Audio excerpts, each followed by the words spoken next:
Franco Di Melo, une fierté togolaise à la conquête de l'Afrique et de la Chine. Parmi les jeunes artisans qui écrivent les plus belles histoires du Togo, dans les annales internationales figure Gaba Haïté alias Franco Di Melo. Profitant de la très bonne coopération entre le Togo et la Chine et après avoir passé 3 mois dans le pays de Mao Tse-tung à apprendre la broderie chinoise, le voici en train de transmettre tout son savoir-faire à sa quarantaine d'apprentis. Le ministre de l'Artisanat, Victoire Tomega Dogbe, et l'ancien ambassadeur chinois au Togo, Yushi Liu, qui était dans l'atelier Franco Di Melo le 29 mai 2018, n'ont pas pu résister devant le sens profond de chaque tableau conçu grâce à son génie créateur.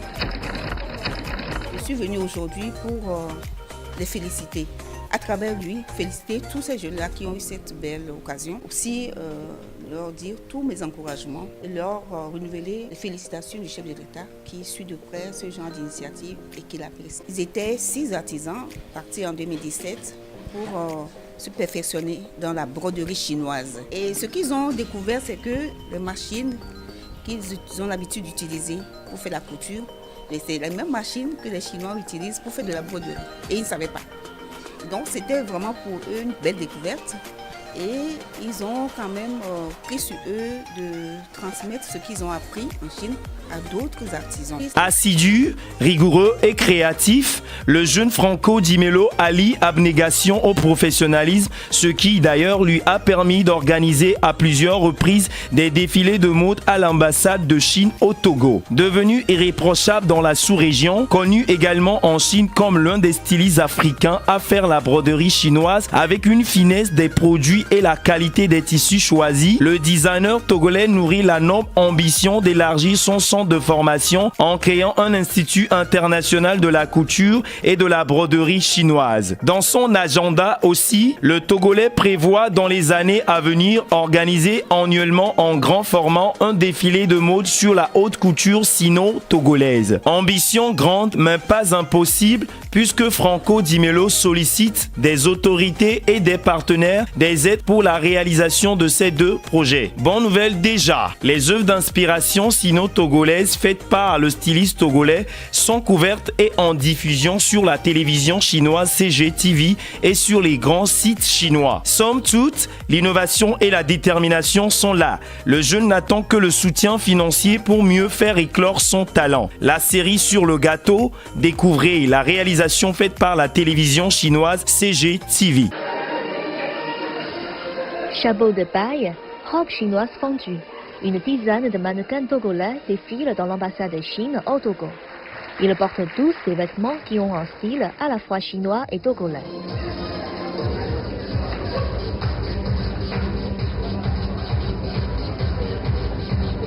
Le styliste de ces vêtements, c'est Franco Di Melo, un Togolais passionné par la couture chinoise. En assemblant des éléments chinois et togolais dans ses œuvres, il crée son propre style. J'apprécie beaucoup ce que Franco Di Melo fait parce que il fait quelque chose de traditionnaliste vu les tenues qu'il a créées et les modèles qu'il a créés. Il le fait en mode chinoise. La Chine est un pays que j'aime bien et déjà que je suis candidate en tant qu'une petite chinoise, je rêve déjà d'être dans le pays. Je me sens tellement à l'aise en étant habillée comme ça. Franco Di Melo fait partie d'un contingent de 6 artisans togolais ayant bénéficié d'une formation de 3 mois en Chine sur les techniques de la broderie chinoise. Au cours de l'été 2017, il est allé à Changsha, une ville du sud-ouest de la Chine.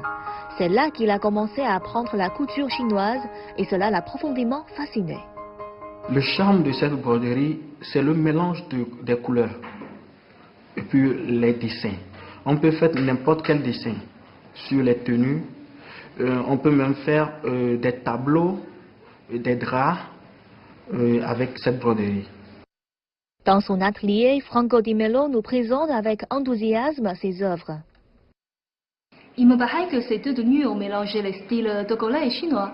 Bien sûr, on peut voir ici les boutons chinois qui sont 5 boutons avec le col Mao de l'ancien président Mao Tse-tung.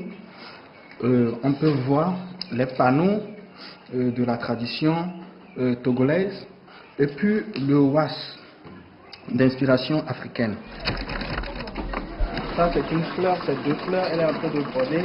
Pour permettre aux plus jeunes de connaître le charme de la broderie chinoise, Franco Di Melo est rentré à Lomé après ses études en Chine. Il a ouvert un centre de formation pour transmettre ses acquis. Actuellement, il a 45 apprentis. Doudi-sur-le-Man a choisi d'étudier dans l'atelier de Franco Di Melo, parce qu'ici c'est le seul endroit au Togo où on peut enseigner la broderie chinoise. Elle aimerait poursuivre ses études en Chine dans un futur proche. Dans la couture, nous aussi nous voulons évoluer.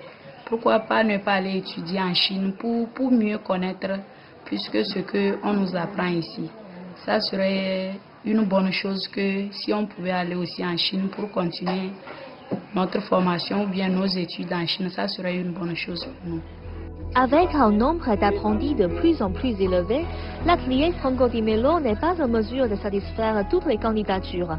Le jeune artisan rêve de créer un institut dénommé Institut international de la broderie chinoise et de la couture. Son but à long terme est de faire du Togo la future Chine de l'Afrique dans le domaine de la couture et de la mode en développant la broderie chinoise.